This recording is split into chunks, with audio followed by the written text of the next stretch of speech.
mga batang kupunan mula Japan na Kobe Shinwa University ay muling pinatunayan kung bakit sila ang usap-usapan ngayon sa torneo. Matapos makaligtas sa matinding comeback ng Signal, tinapos nila ang laban sa isang nakakakaba na fourth set sa score na 25-7, 25-18, 19-25 at 27-25. Kung titignan mo lang ang unang dalawang set, iisipin mong mabilisang sweep lang to. Talagang grabe ang apoy ng Kobe Shinwa. Mabilis, eksakto, at parang makina ang galaw. Hindi makahabol ang Signal lalo na sa unang set.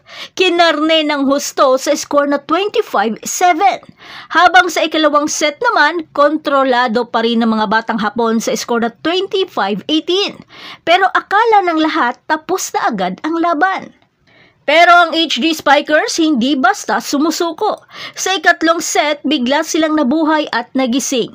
Mas matindi ang serve, mas siksik ang depensa at mas matibay ang pader sa net na gumulo sa sistema ng Kobe Shinwa.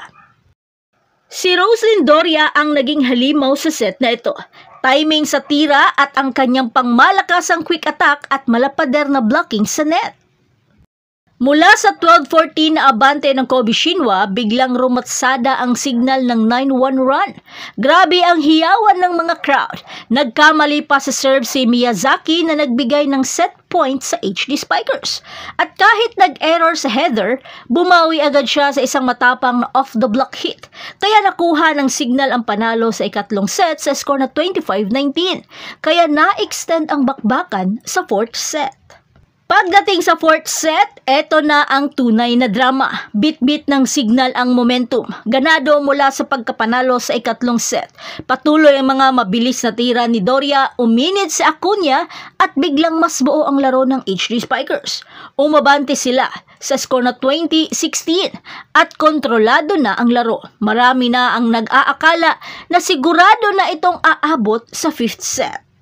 Pero dito lumabas ang karakter ng Kobe Shinwa.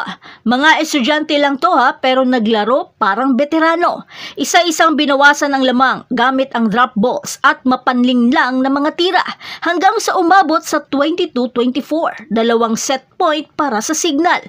Pressure? Hindi halata sa mga batang Hapon. Una, isang crucial block touch call mula kay Kumatsuda para manatiling buhay. Sunod, nagka-error ang Signal kaya nagtabla sa 24-all. Sa puntong ito, pigil hininga na ang lahat sa maaaring mangyari at sa sobrang intense ng mga rally.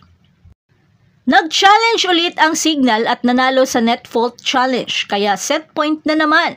Pero hindi natinag ang mga Hapon. Si Arizo Ishikawa pinalo ng buong tapang para itabla at doon na pumasok si Kokoro Yasuma. Habang kalma lang ang setter na si Sakura Furuta habang inoorganisa ang opensa, una binigyan niya si Yasuma at hindi ito mapigilan ng Signal.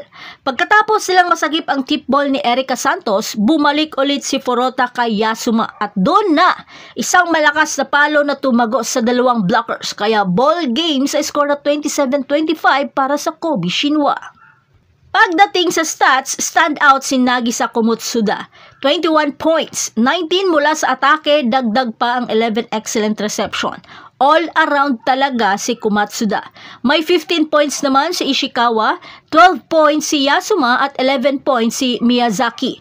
Syempre, kudos din kay Furuta na may 22 excellent sets, lamang kay Jel Kayuna na may 18 excellent sets.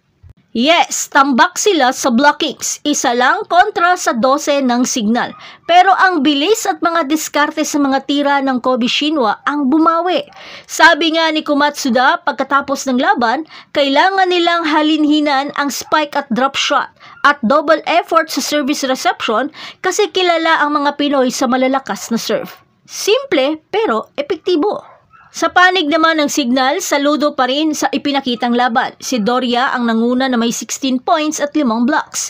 May 11 points naman si Santos habang sina Gander Acuna at Heather Ginoo pinagsama ang 25 points. Todo bigay pero kinapos lang sa dulo.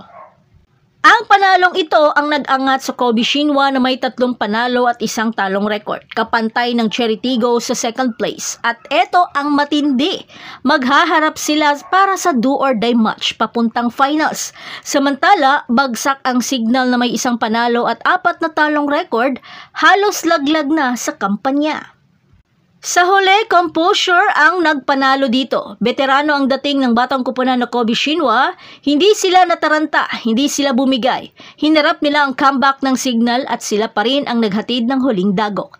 Kaya sila ang isa sa pinakamapanganib na team sa Invitational. Makasin po! Ba't may dala kang kanin? Tingin na ka daw. Uy! Wait mo. 1 week na ako ng training. Meron!